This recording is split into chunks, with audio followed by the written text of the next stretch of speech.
കേൾക്കൂ.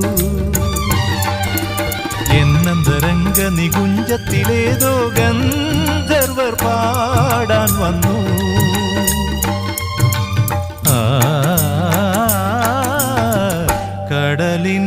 കടലിനഗാധമാം നീലിമയിൽ, കടലിനഗാധമാം നീലിമയിൽ കതിർ ചിഹ്നം മുത്തുപോലെ പവിഴം